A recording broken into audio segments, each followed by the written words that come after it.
enye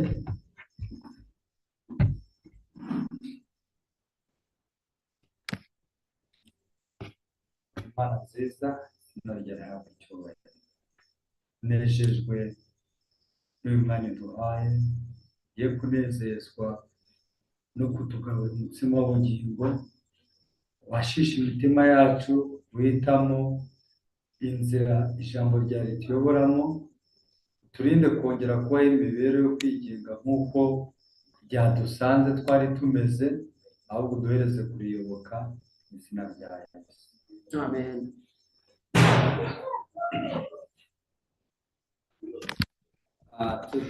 Tunejejwe no kubana namwe muri aya materaniro Imana ibahe umugisha. Hari haciyemo igihe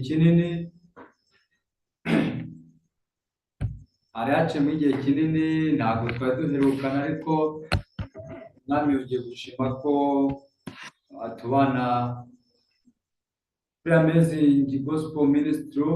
Imana ihabwa icyubahiro. Rero turi hano kubw'ijambo ry'Imana kandi tunejejwe n'abantu barikunda kandi mu mitima yabo bakaba bashaka guhindurirwa amateka naryo.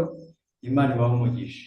Uyu munsi rero nk'uko mwabibonye ku nsanganyamatsiko tugiye kuganira ku nsanganyamatsiko ifite icyigisho ngo umunyabyaha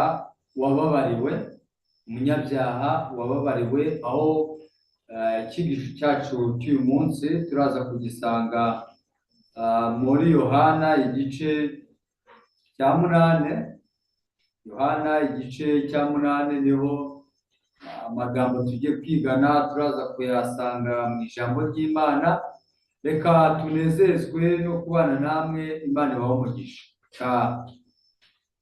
Turebe amagambo ari muri Yohana igice cya 8. Yesu ajya ku musozi wa Elayono, azinduka mu museke, yongera kujya mu rusengero. Abantu bose bazaho aricara arabigisha. Abanditsi n'abafarisayo bamuzanira umugore bafashe asambana, bamuta hagati, baramubwira bati, mwigisha, uyu mugore bamufashe asambana, kandi Mose mu mategeko yadutegetse kwicisha amabuye abakoze batyo. None wowe uravuga ngo iki? Ibyo babivugiye kumugerageza ngo babone uburyo bamurega. Ariko Yesu arunama yandikisha urutoki hasi. Bakomeje kumubaza arunamuka arababwira ati, muri mwe udafite icyaha abe ari we ubanza kumutera ibuye. Yongera kunama yandika hasi. Nabo ngo babibone batyo, ibyaha byabo birabarega. Basohoka urusorongo, uhereye ku basaza ukageza kuheruka. Hasigara Yesu wenyine na wa mugore wari uhagaze hagati. Yesu arunamuka aramubaza ati, wa mugore we, ba bandi bakuregaga bari he? Ntawe uguciraho iteka? Ati, ntawe databuja. Yesu aramubwira ati, nanjye singuciraho iteka, genda ntukongere gukora icyaha.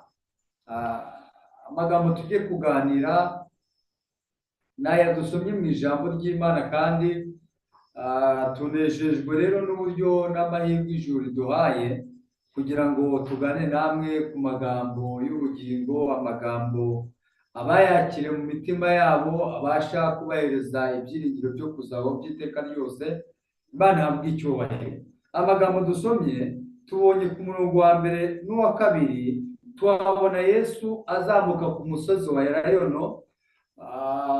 Hari ubwo yakeshaga ijoro cyangwa se akazinduka kare cyane mu gitondo akajya gusabana na se mbere y'uko ahura n'abantu ngo ababwirize ijambo ry'Imana, mbere y'uko ahura n'abantu ngo bakize indwara, mbere y'uko ahura n'abantu bafite kugira ngo abashe kubafasha. Muri uko guhura n'abantu habagamo ingorane zikomeye cyane mu bigendanye n'ibwirizabutumwa rya Yesu, kuko hari ubwo yahuraga n'imitima y'abantu batifuzaga gukizwa n'ijambo ry'Imana, ahubwo ari abantu bashaka kumutega imitego, ubundi agahura n'ingorane n'ibitero bya Satani bigiye bitandukanye, wenda Satani anyuriye mu bantu se, cyangwa se no mu buzima busanzwe bwa buri munsi bwa Yesu. Yesu rero wari wambaye umubiri nk'uko nawe wambaye, nk'uko tubisoma mu Baheburayo igice cya 4 kuva ku murongo wa 16, aho Bibiliya itubwira ngo ubwe yageragejwe uburyo bwose nkatwe, uretse ko atigeze gukora icyaha. Yari afite umubiri nk'uwawe, yasonzaga nkawe, yabashaga kwiyambaza abantu nk'uko nawe wiyambaza abantu. Yewe yari afite ibintu bimurushya, bimubabaza, bimutera kunanirwa nk'uko nawe umeze, kuko umubiri yari yambaye wari umubiri nk'uwawe. Rero kuko yari azi ko umubiri yambaye ari umunyantege nkeya, yageragezaga gukoresha uburyo bwose bushoboka gusabana na se, kugira ngo ahakure imbaraga, kugira ngo kubana na se bimuheshe imbaraga yo kubasha kwihanganira ibitero bya Satani byaca mu bafarisayo n'abanditsi bamutegaga imitego bashaka uburyo bamwica, byaba ari ibibazo by'umubiri yari yambaye kwa Mariya washoboraga kumukoresha icyaha, byaba ari ibibazo bigiye bitandukana byo mwa buno buzima yagombaga guhura nabyo. Ariko Yesu rero mu kugira ngo ahangane n'ibyo bitero by'umwanzi kandi abashe gukiranuka, byamusabaga gusabana na se mbere y'uko ahura n'abantu.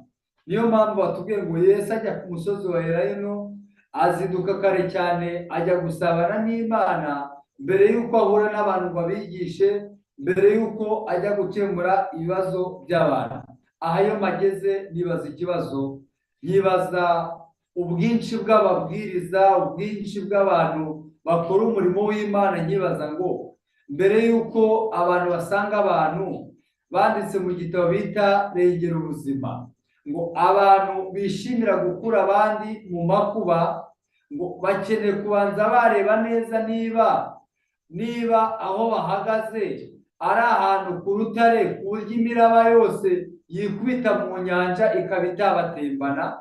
Igihe abantu bagiye gukura abandi mu ngorane, baba basa n'abashize ubuzima bwabo mu kaga.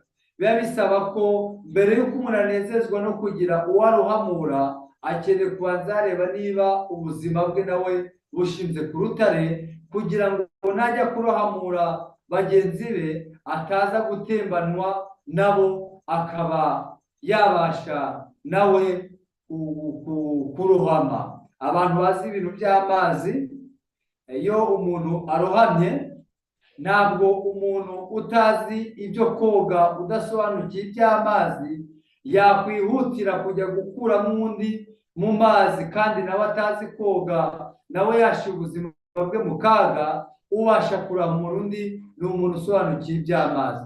Niyo mpamvu rero mbere y'uko abantu bashaka gukura abantu mu byaha, bakeneye kubanza bareba niba bo batarabikuwemo.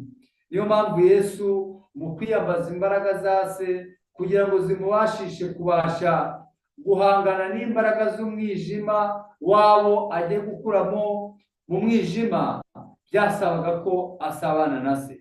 Twimanukire ku murongo wa 3. Abanditsi n'abafarisayo bamuzanira umugore bafashe asambana, bamuta hagati, baramubwira bati, mwigisha, uyu mugore bamufashe asambana, kandi Mose mu mategeko yadutegetse kwicisha amabuye abakoze batyo, none wowe uravuga ngo iki? Ibyo babivugiye kumugerageza ngo babone uburyo bamurega. Ariko Yesu arunama yandikisha urutoki hasi.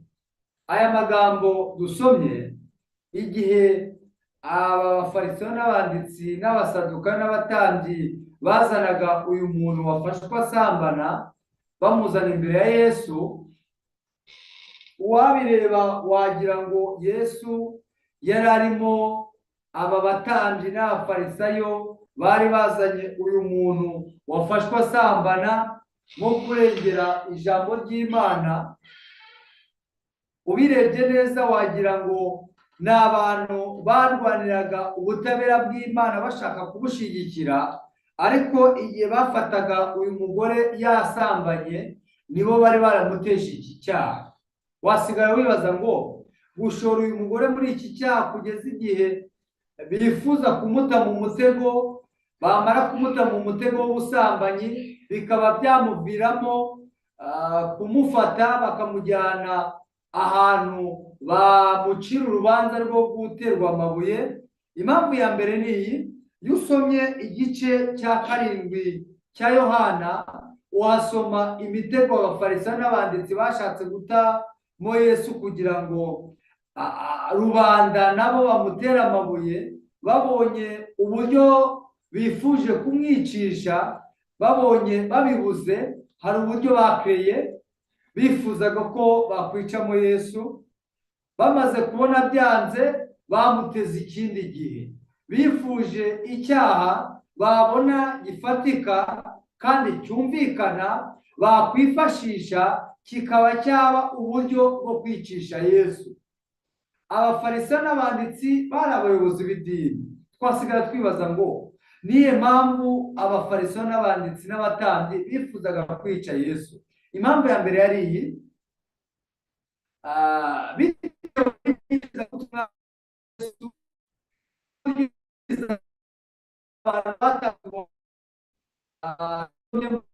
igice cya 6 wasoma abantu batanze ubuhamya ngo kuva twabaho ntitwari twabona umuntu ubwiriza nk'uyu, arabwirizanya ubutware. Kandi imbaraga Yesu yari afite, kubwiriza kwe, gukiza abantu, ubushobozi yari afite mu bantu bwatumaga rubanda bamwe mu batambyi bayoboka Yesu Kristo, kandi batangiye gutera icyizere imyigishirize y'abafarisayo n'abanditsi, kuko ubutumwa babwirizaga nta kintu bwamariraga ababuyoboka, nta byiringiro by'ubugingo bwatangaga. Yego barabwirizaga kuko bari bafite Bibiliya, ariko kubwiriza kwabo ntabwo bwakemuraga ikibazo cy'imitima y'abanyabyaha babaga bafite.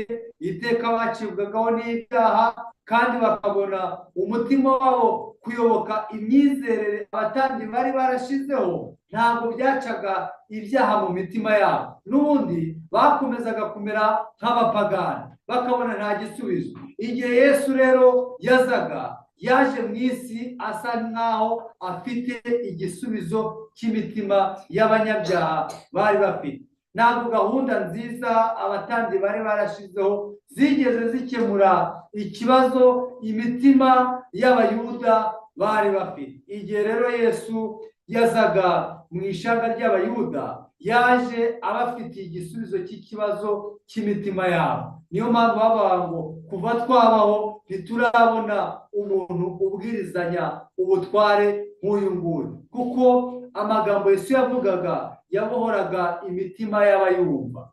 Niyo mpamvu nyine ubutumwa buheruka, ubutumwa bw'amarayika batatu bufite imbaraga, kuko Bibiliya tubwira ngo mbona marayika wundi amanuka aringanije ijuru, afite ubutumwa bwiza bw'iteka ryose. Isi imurikirwa n'ubwiza bwe, isi icuza umwijima, isi ikeneye kumurikirwa n'ubutumwa bwiza bw'amarayika batatu. Nshuti muvandimwe, ikibazo cyabaye muri kino gihe cy'Abayuda cyari gitewe n'uko bifuzaga kwica Yesu. Nta kindi bamuhoraga, baravuga ngo kureka uyu mugabo agakomeza akabwiriza, kandi ubutumwa bwe bugakomeza bukagira imbaraga mu bantu, biraza kudukuraho, gutuma abantu bamuyoboka. Icyizere bari badufitiye kiratuvaho. None icyiza ni uko twashaka ukuntu twamwicisha kugira ngo atatwambura abantu. Nshuti muvandimwe, abantu saba abantu, abantu n'ab'Imana. Bibiliya itugaragariza neza yuko Imana ariyo yaremye abantu, kandi Imana itanga umwana wayo kugira ngo icungure abari mu isi. Abantu saba Pawulo, abantu saba musenyeri, abantu si abashehe, abantu si ab'idini runaka, abantu ni ab'Imana. Mbere y'uko amadini abaho, ijambo ry'Imana ryari rihari. Bibiliya iratubwira ngo umwana w'intama watambwe uhereye ku kuremwa kw'isi. Abantu si abantu ni ab'Imana. Tureke abantu babumburirwa ijambo ry'Imana, duhereze abantu umudendezo wo kuyoboka ukuri kw'ijambo ry'Imana. Abafarisayo rero n'abanditsi bifuje kwicisha Yesu kugeza igihe biga umugambi wo kuvuga ngo ni gute twashaka umuntu twagwisha mu cyaha cy'ubusambanyi, twarangiza tukamufata tukamujyana imbere ya Yesu tukamutega umutego. Umutego bateze Yesu n'uyu nguyu wari wihishemo kwicisha Yesu. Uwuhe mutego?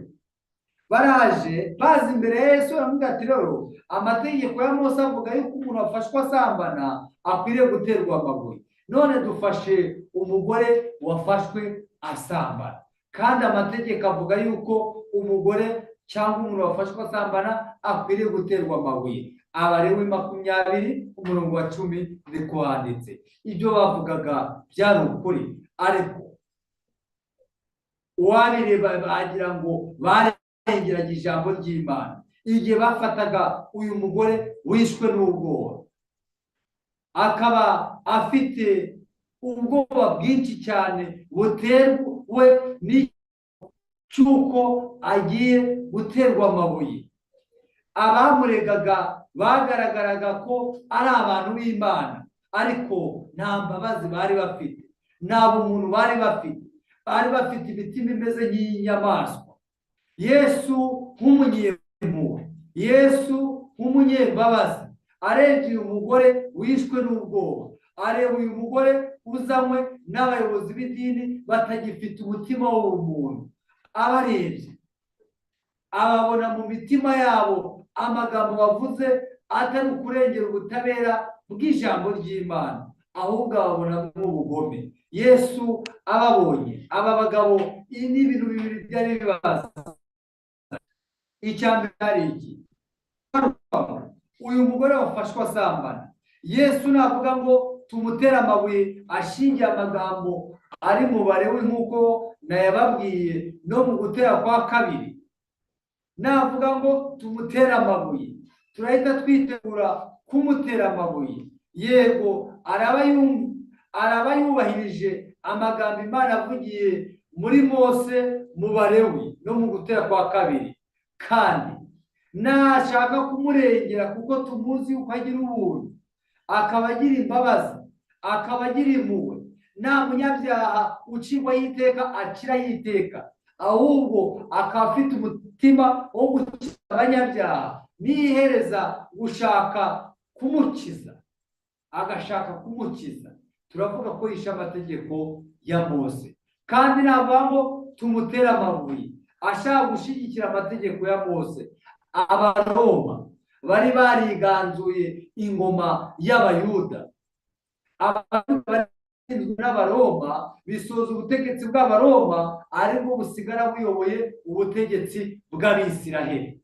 Nubwo abatambyi n'abafarisayo n'abayobozi bakuru b'igihugu cy'Abayuda bayoboraga, ariko amategeko yabayoboraga yavaga mu ngoma y'Abaroma. Abaroma rero nibo bashyiragaho itegeko ryo kwanzura yuko umuntu akwiriye gupfa cyangwa adakwiriye gupfa. Rero Yesu kuvuga ngo uyu muntu akwiriye guterwa amabuye, bari kwifashisha icyo ngicyo bagatera uyu mugore amabuye, ariko hirya yo kumutera amabuye bagahita bajya kurega Yesu ku Baroma ko yihaye uburenganzira bwagenewe ingoma y'Abaroma, akicisha umuntu amabuye akamutera amabuye, noneho bakabona uburyo bwo kwicisha Yesu. Ariko Yesu udahishwa n'imigambi yo mu mitima y'abantu avumbura uburyarya bwabo. Amaze kuvumbura uburyarya bwabo, agaragaza yuko ntiyagaragaza ikimenyetso cy'uko yumvise ibyo bamubwira, kandi ntiyagaragaza yuko yitaye ku byo bamusabye, kuko baramubwira ngo mwigisha uyu mugore twamufasha asambana, kandi amategeko ya Mose avuga yuko wafashwe asambana akwiriye gutera. Batungurwa no kubona abitayeho kandi agaragaza ibimenyetso by'uko ibyo bamubwiye atumva. Yandika hasi. Bibiliya ufite nanjye mfite niko yatubwiye. Yanditse hasi, abafarisayo n'abanditsi baza gutegereza barebe arabasubiza, babona nta kimenyetso na kimwe agaragaje.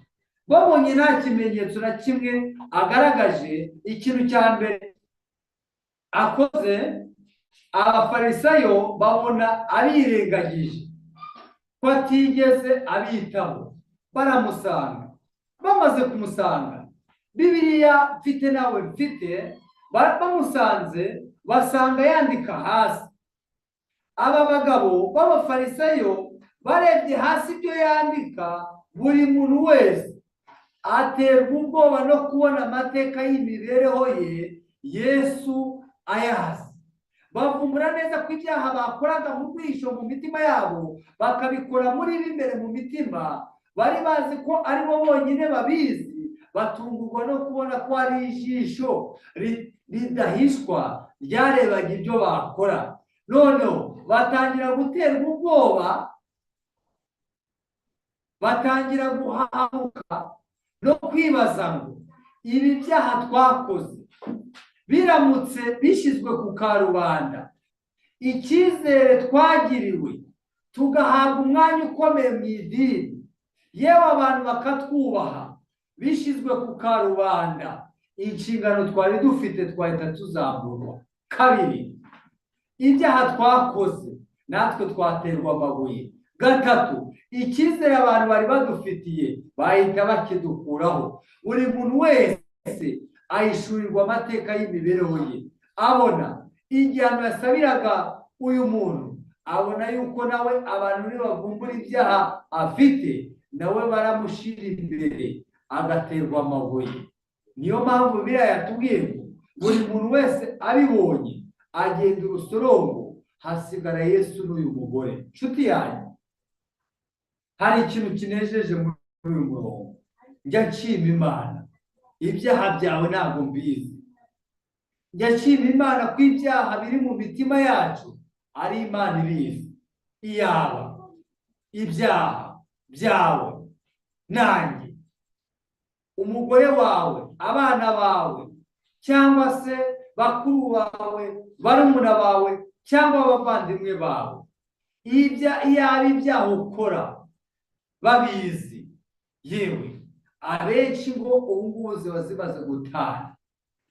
Abenshi baririmbaga, bari guhita bahagaritswa muri korali.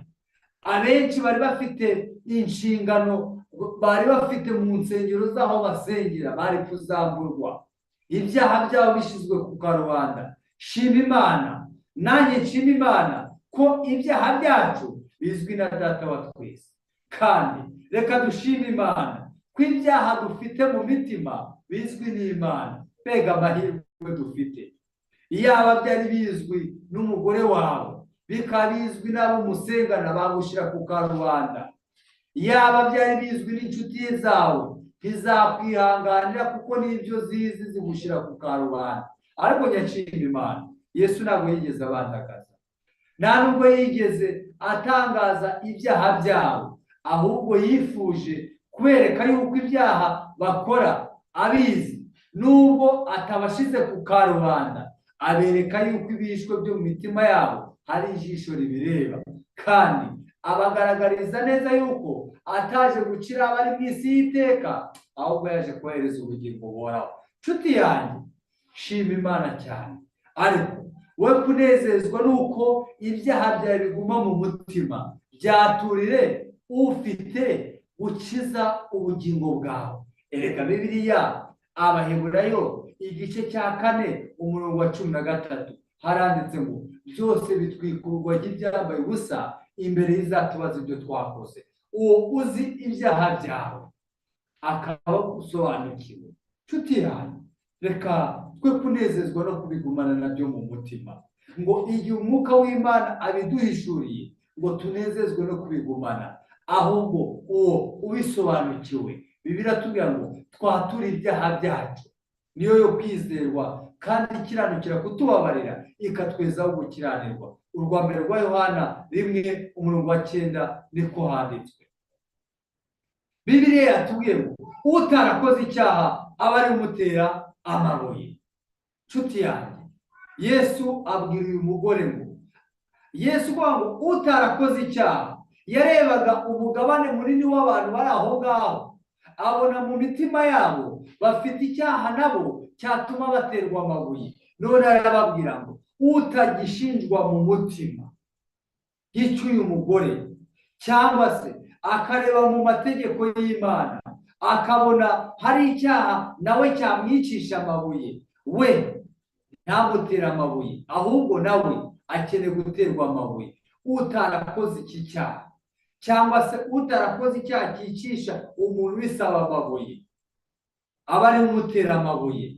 Ariko Bibiliya itugaragarije ko buri muntu wese wari uri aho ngaho, uhereye ku musaza ukageza ku mwana mutoya, bose bahamwaga n'icyaha. Erega Bibiliya ntabwo yishe ayo makuru. Zaburi 51:7 nareba ngo gukiranirwa mu byarimo mama yabyariye. Kavukire yacu idukiraho iteka, kavukire yacu itwemera guterwa amabuye, kuko iyo usomye Abaroma 5:18 haranditse ngo icyaha cy'umuntu umwe cyatumye abari mu isi bose bacirwaho iteka.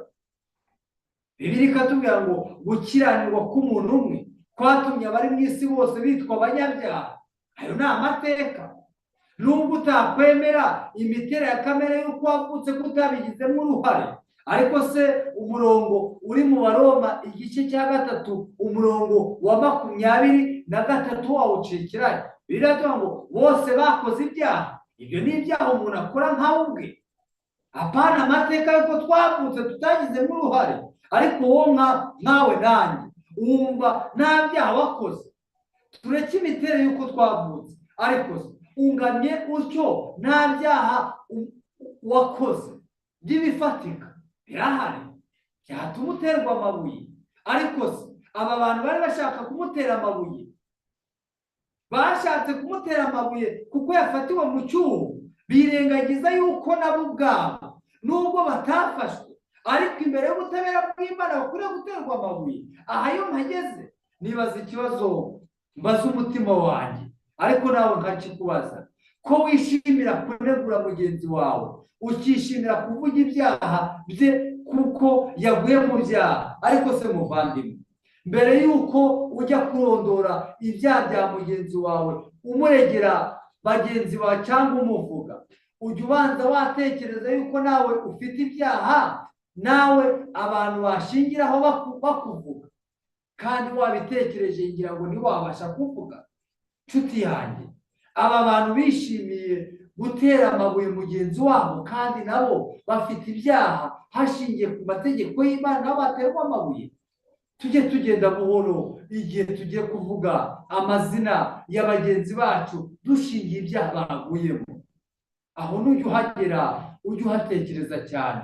Nubona hari abantu bavuga ibyaha bya bagenzi babo, ujye wirinda gufatanya nabo, cyangwa se nujya kuvuga mugenzi wawe jya ubanza watekereza ko nawe ayo mateka nawe hari ibyaha ufite kandi abantu bavuga. Ikindi, aba bantu bamaze gushinjwa ibyaha ntabwo bigeze baguma imbere ya Yesu ngo bamwinginga bakize nk'uko uyu mugore yakomeje kuguma imbere ye, ahubwo bagiye urusorongo bagendana ibyaha. Bega amahirwe bagize, ariko abapfira ubusa. Uzi guhishurirwa ibyaha uri imbere y'ugukiza, ariko ukabigendana. Erega Bibiliya ntabwo ihisha amakuru. Yohana 3:18 haranditse ngo ufite umwana afite ubugingo buhoraho, nawe utamufite amaze gucirwaho iteka. Uku gucirwaho iteka ni uko umucyo waje mu isi, abantu bakawurutisha umwijima babitewe n'uko ibyo bakora atari byiza. Nshuti yanjye, igihe umucyo umuritse ugahishura ibishwe byo mu mutima wawe, ubonye uburyo bwo gusanga Imana kugira ngo igukize. Ibyaha ni bibi, ibyaha birandagaza, ubifite bimuciraho iteka, ubifite bizamurimbuza, ubifite nta mahoro bimuhesha. Nshuti yanjye, igihe ijambo ry'Imana ribwirijwe ukumva mu mutima wawe ufite ibyaha ushinjwa, ukumva biri kukwereka ko ufite intege nkeya, ubonye amahirwe, ubonye amahirwe. Imana niyo ikomeretsa kandi ikanumura. Ufite amahirwe nshuti yanjye, ufite amahirwe. Iri jambo ry'Imana rihishuye ibihishwe byanjye, riba rifite n'amahirwe yo kwirukana umwijima rigatangaza umucyo w'itangaza. Muvandimwe wanjye, we kunezezwa no gusubira imibereho wari usubiranye, kandi ijambo ry'Imana ryamwishyura ibyaha byawe. Mbega amahirwe ufite nanjye mfite. Aba bantu uburyo amahirwe babonye ntibayabyaje umusaruro. Ndatinya yuko n'abadukurikiye bashobora kugirwa amahirwe ibihishwe byo mu mitima yabo bigahishuka, ariko bakava imbere y'Imana bataboneye igisubizo ibyo byaha byabo ngo bahanagurwe ayo mateka, kandi bavira imbere y'Imana baboneye intsinzi ibyaha byabaneshaga. Ikindi kirimo muri iki cyigisho dukuramo, aba bantu baregaga uyu mugore, Yesu abwira uyu mugore ngo, mugore, abakuregaga barihe? Uyu mugore witeguye guterwa amabuye, witeguye kwicwa, atungurwa no kubazwa ikibazo kivuga ngo abakuregaga barihe. Bibiliya ntabwo ihisha amakuru, arunamuka arabashaka arababura. Mbega ikintu Yesu akorera abamusanze, ikintu cya mbere akora, abakuregaga urabashaka ukababura. Hari amateka dufite. Mbere y'uko dusanga Yesu, hari ibyo twangirije, hari ibyo abandi twatwaye, hari ingo twatanije, hari ibyo twibye. Ntiwigaye, ni amateka twavukiyemo, ni amahitamo twagize, ni uko nyine twavutse, niyo kamere twavukanye. Yewe n'Imana nayo iramutse iducireho iteka iduhoye ibyo ngibyo yabitujije ubusa. Ariko ikibazo, ubuntu buzaniye abantu bose agakiza ko bwabonetse, ntabwo waba ugerwaho n'ubutumwa bwiza ariko bukaza kugusiga usubiranye ibyaha kandi ubonye uburyo bwo gukizwa. Nshuti yanjye, uyu mugore ageze imbere y'umukiza ukiza abanyabyaha, amubaza ikibazo gikomeye ngo abakuregaga barihe? Bibiliya itubwira ngo uhisha ibicumuro bye ntazagubwa neza, ariko ubyatura akabireka azabibabarirwa. Niko mu migani handitswe. Muri Ezekiyeli haranditse ngo umuntu nisanga afite ibyo abandi yatwaye akabisubiza, agasanga abo yahemukiye, Uwiteka azamugirira ibambe kandi azamubabarira. Ibyo yakiranuriwemo akiri mu bujiji azabikurwamo, kandi azakirwa n'Imana, kandi abarwe nk'atigeze gukora icyaha. Ngicyo kintu Yesu akora ubugingo bw'umusanze. Uhisha ibicumuro bye ntazagubwa neza, ariko ubyatura azabibabarirwa. Yakobo igice cya 5 hafi ku murongo wa 18 arandika ngo twaturane ibyaha byacu dusabirane. Muvandimwe wanjye, imbere muri wowe ufite ibishinja by'ibyaha, ufite ibyo umutima wawe ukwereka byabo wahemukiye. Warasambanye se? Hari amafaranga y'abandi bakuguje ariko ntiwayasubiza? Yewe hari ibyo abandi watwaye, wenda wabyatse ntiyabimenye ariko urabifite. Niba utanabifite warabikoresha ariko ntabyo ugifite, ariko warabitwaye. Hari ingo z'abandi watanije, hari ubusambanyi wabaye utari wanashaka cyangwa warashatse ugira ngo byararangiriye aho. Wishushanya muri Bibiliya, ukomeza gukora inshingano, ariko Bibiliya iratubwira ngo uhisha ibicumuro bye ntazagubwa neza. Urumva Imana yakujyana mu ijuru n'abo bantu wahemukiye? Ntabwo bishoboka. Mu kintu cya mbere rero Yesu akemura ku bugingo bw'umusanze, abanza akemura ikibazo ufitanye n'abantu. Niyo mpamvu igice cya 19 cya Luka igihe Yesu yabwiraga Zakayo ngo uruka vuba kuko uyu munsi mwiriwe kurara iwawe, ibintu byabayeho. Mufite Bibiliya, nanjye ndayifite. Bibiliya tubwira ngo abantu bahita bazamura ibibazo, baravuga ati ariko nubwo uyu muntu uvuze ko ugiye kurara iwe, bikaba bigaragaye neza yuko ugiye kujya kuri uyu muntu, ariko ni umunyabyaha, dufite ibyaha tumurega, ni umwambuzi, hari ibyaha yagiye adukorera, kandi urimo uravuga yuko ugiye gutura muri we. Zakayo uzi ikibazo afitanye n'abantu, kandi akaba yifuza kuyoboka ingoma y'Imana no kuyamamaza, ni ahantu yagombaga gucikira biriya bintu. Ikintu cya mbere yakoze, yabwiye Yesu ati nubwo umbwiye yuko urarara iwanjye, ariko ntabwo waba mu mutima w'ubwambuzi n'abantu nahemukiye. Ntabwo bishoboka muvandimwe. Uku kwiyoberanya ntabwo kuri muri Bibiliya. Ubukristo watuza mu kanwa, wabesha abantu batazi inzira y'Imana, wabesha abantu badasoma Bibiliya.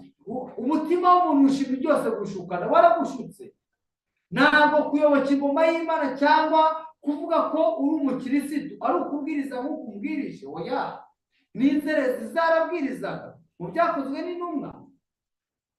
Yewe hari n'abaje imbere ya Yesu, twarahanuraga tugakora ibitangaza, ukigishiriza mu nzira z'iwacu. Kuba uba imbere y'ijambo ry'Imana, ukaba hari ibikorwa ukora by'idini ry'aho ubarizwa, ntabwo ari ikimenyetso kigaragaza ko wakiriye kirisitu, ahubwo ikimenyetso kigaragaza aho Yesu yageze ni uko ateza intambwe ku wahemukiye abandi kubasanga. Icyo kibazo kivaho. Zakayo yasubije ibyo yibye, ndetse abagezweho n'ubukene bw'ubwambuzi yagiraga arabafasha. Ntabwo igikorwa cyo gukora umurimo w'Imana bisaba amatangazo, ahubwo aho Yesu ageze umuntu arakora, kandi arakora adakora ngo abishimirwe, ahubwo arakora kuko ari umwana mu rugo.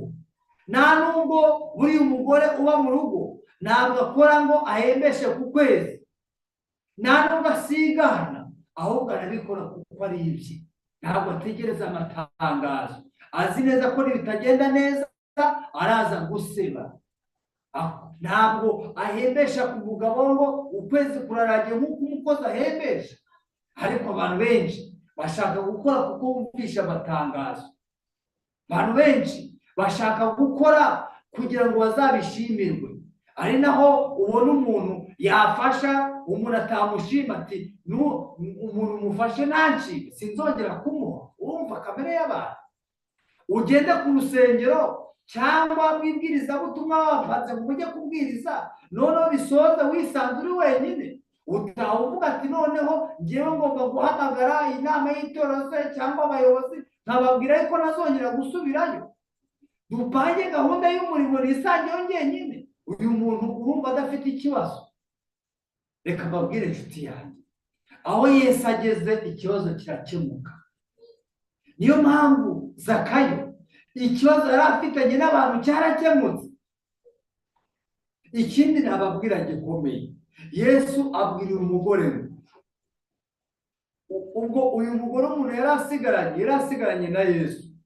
Yesu aramubwira ngo mugore, ukwiriye kugutera amabuye ni njye.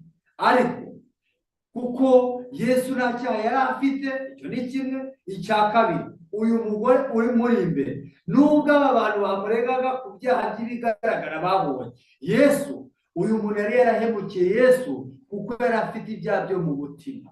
Abantu bareba ibigaragara, ariko Imana ireba iby'imbere mu mutima. Uyu mugore yari afite ibyaha Yesu amurega by'ibigaragara, yari afite ibyaha Yesu amurega byo mu mutima. Yesu yagomba kumutera amabuye, ariko aramubwira ati nanjye singuteye amabuye, ahubwo icyanzanye. Iyo usomye Yohana 3:17, Imana ntiyatumye umwana wayo gucira abari mu isi ho iteka, ahubwo yatanze umwana wayo kugira ngo abari mu isi badacirwaho iteka, ahubwo bahabwe ubugingo buhoraho. Ntabwo Yesu yaje mu isi kugira ngo abari mu isi bacirweho iteka, yaje kuguhereza ubugingo buhoraho, yaje kumuhereza ubugingo buhoraho.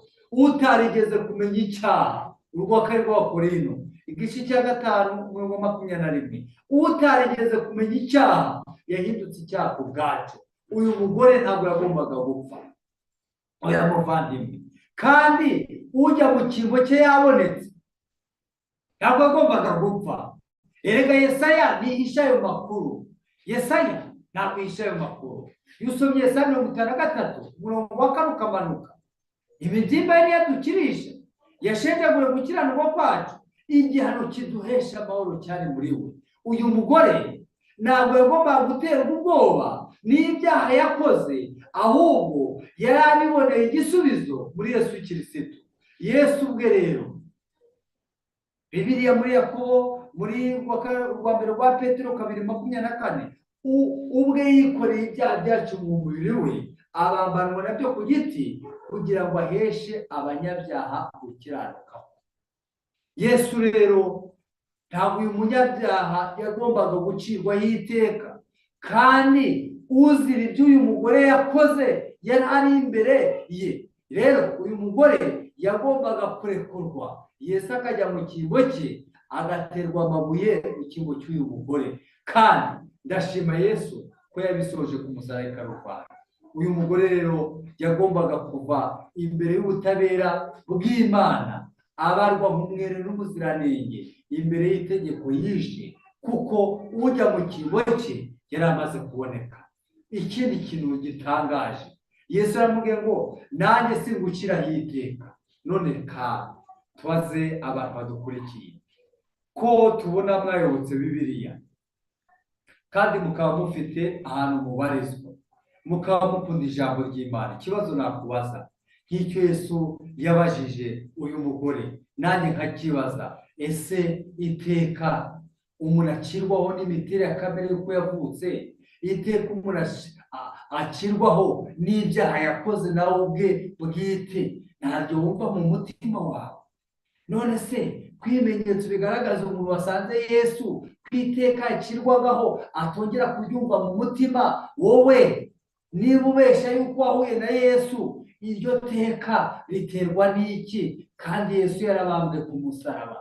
Mu bimenyetso bigaragaza umuntu utari wahura na Yesu, icya mbere aba yumva adafite ibyiringiro by'ubugingo. Uravuga ngo abazajya mu ijuru bamanike, umuntu agahita umutima ugahita umwereka ibyaha akora, ukamwereka yuko atajyayo, akumva iteka rimuciraho iteka kubw'amategeko yishe, agasanga riracyamuhama. Ariko reka mbabwire, Abaroma 8:1, Yesu yaboneye igisubizo iteka ibyaha biduciraho.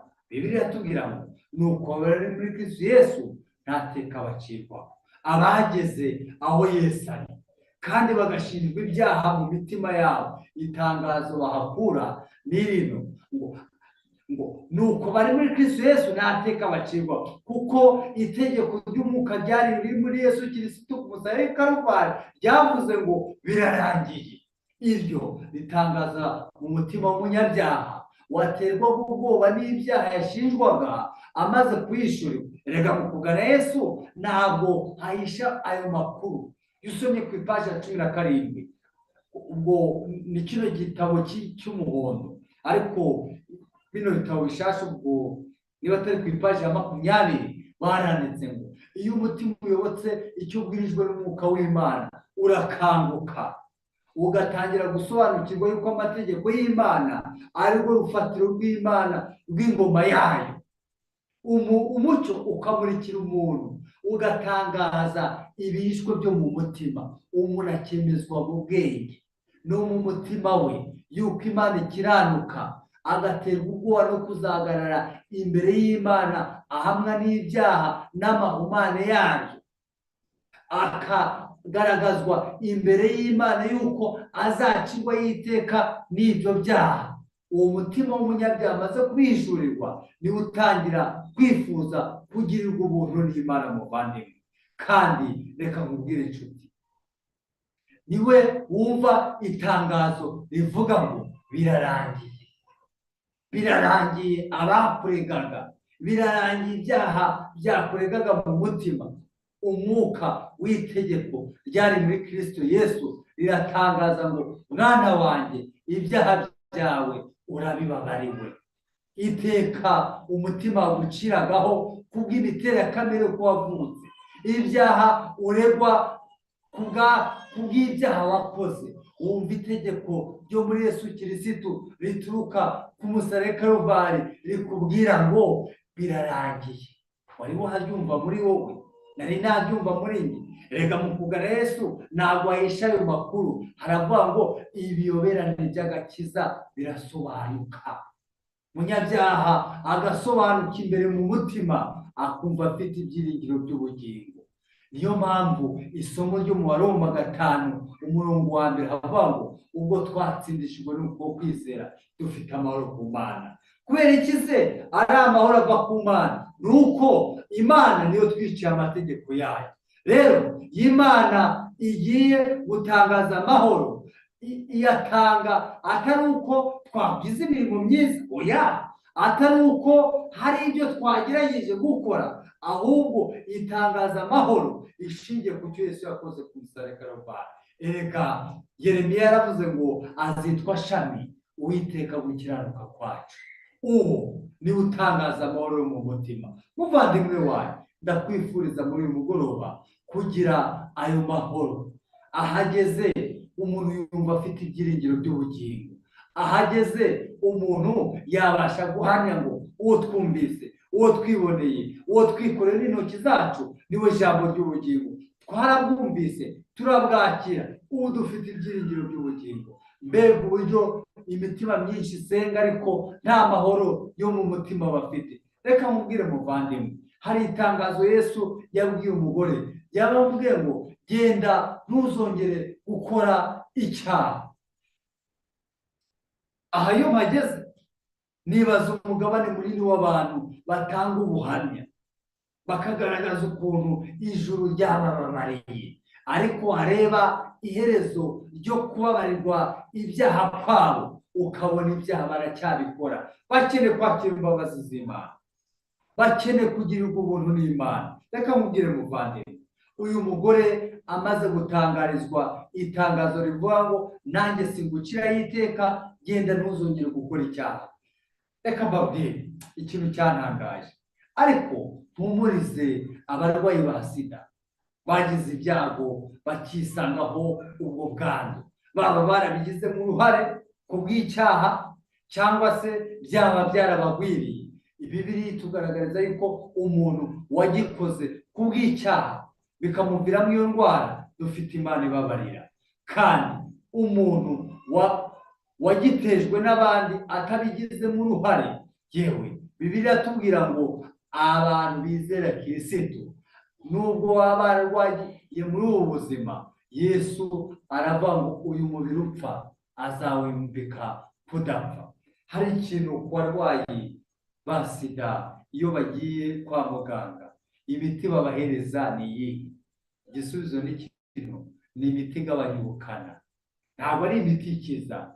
Ubu ingero nyinshi z'amabwiriza, ubu insengero nyinshi zitanga imiti igabanya ubukana. Ntabwo batugaragariza Yesu ubabarira ibyaha kandi agatanga n'imbaraga ikiza ibyaha. Erega hari ugukiranuka duhabwa, hari no gukiranuka tubarwaho. Gukiranuka tubarwaho ni ukudukuraho ibyaha twakoze. Gukiranuka duhabwa ni ukuduhereza kunesha ibyaha. Nshuti muvandimwe, twerekeza ku musozo. Tubonye yuko sida batanga imiti igabanya ubukana, ntabwo ikiza. Ubu dufite umugabane munini w'abantu bagiye bayoboka iyobokamana, ariko imiti bagiye bahabwa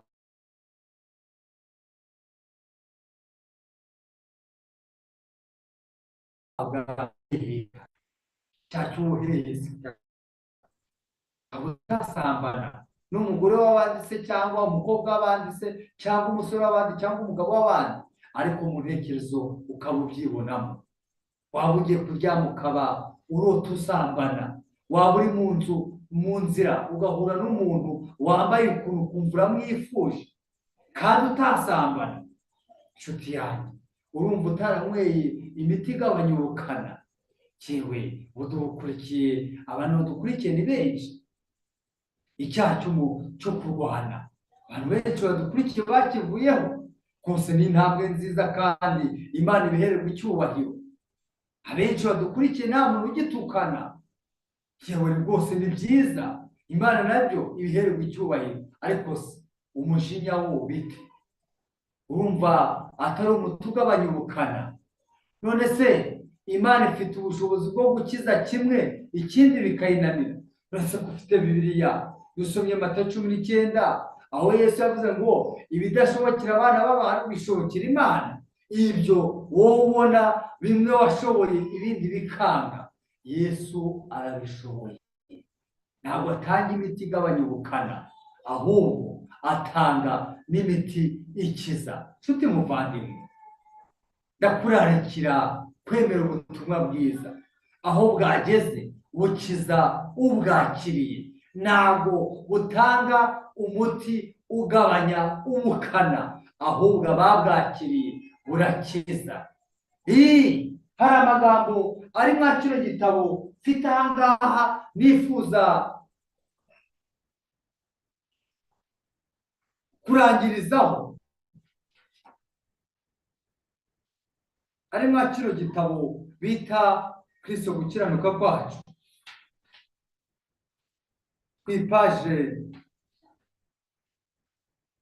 igitabo bita Kristo gukiranuka kwacu, harimo amagambo nifuza gusangiza abantu badukurikiye.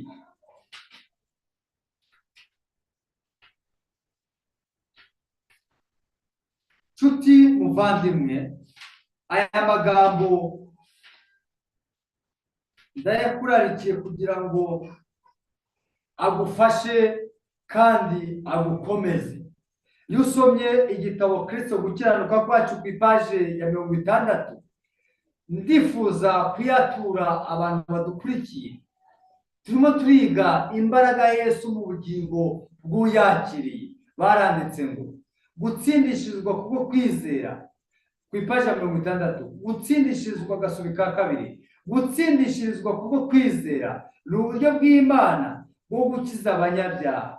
Ni uburyo bwayo bwo kwemeza abanyabyaha igishinja cy'icyaha cyabo, gucirwaho iteka kwabo no kuba barazimiye burundu. Ni n'uburyo bw'Imana bwo gukuraho igishinja cy'ibyaha byabo, kubakuraho gucirwaho iteka n'amategeko yayo, no kubaha umwanya mushya kandi mwiza imbere y'Imana n'amategeko yayo yera. Gutsindishirizwa kubwo kwizera ni uburyo bw'Imana bwo guhindura abagabo n'abagore b'abanyantege nke n'abanyacyaha batsindwa, maze noneho bakaba abakristo b'abanyambaraga bakiranuka kandi banesha. Umva icyo bita ubutumwa bwiza. Gutsindishirwa ni uko kwizera ni uburyo Imana ikoresha yereka umuntu ukuntu yazimiye. Imana ikereka umuntu icyaha cye, ntabwo ari iby'itorero ubarizwamo, oya. Nta nubwo ari iby'itsinda ubarizwamo, oya.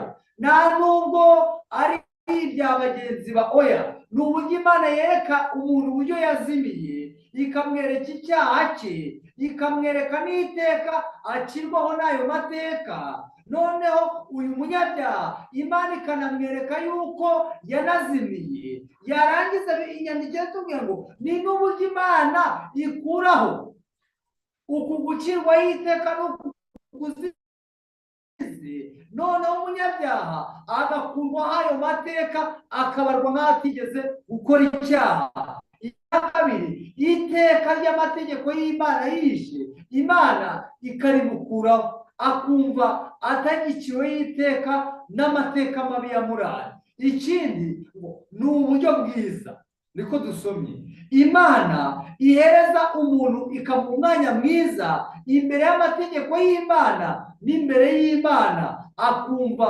afite umutekano. Reka mbabwire,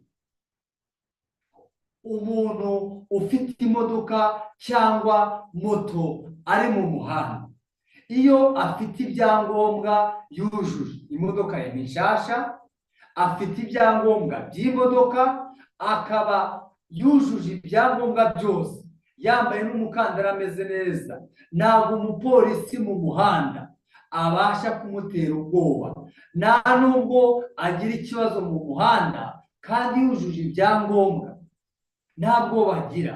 Rero ubutumwa bwo gutsindishirwa n'uko kwizera butuma umuntu yumva afite umutekano imbere y'amategeko y'Imana n'imbere y'Imana, kandi akabaho afite ibyiringiro. Icya kabiri, ntabwo akurwaho ibyaha gusa, ahubwo baratubwiye ngo ni uburyo Imana ikura umuntu mu ntege nke, mu gutsindwa n'ibyaha no kugwaguza, ngo ni uburyo Imana ihereza umuntu imbaraga, ni kimwe, ikamuhereza gukiranuka adafite, kandi ikamuhereza imbaraga yo kunesha. Nshuti muvandimwe, ngizo ngaruka z'ubutumwa bwiza. Ababwakire mu mitima yabo ntabwo bubahesha kubabarirwa gusa, ahubwo ingaruka yabo bibakura mu ntege nkeya, mu gutsindwa n'ibyaha no kugwaguza, bikagira abakristo bazima banesha, bakiranuka kandi bakomeye b'abanyembaraga.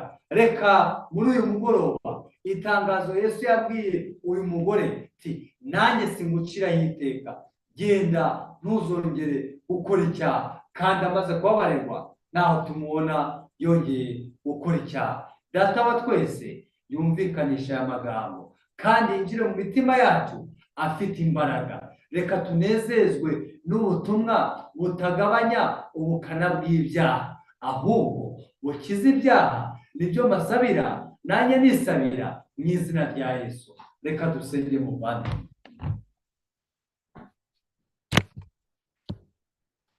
Uri Imana nziza, izina ryawe rihabwe icyubahiro.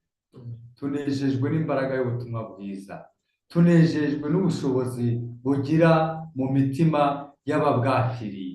Uduhereze guherera mu ruhande rwawe, mu izina rya Yesu, amen.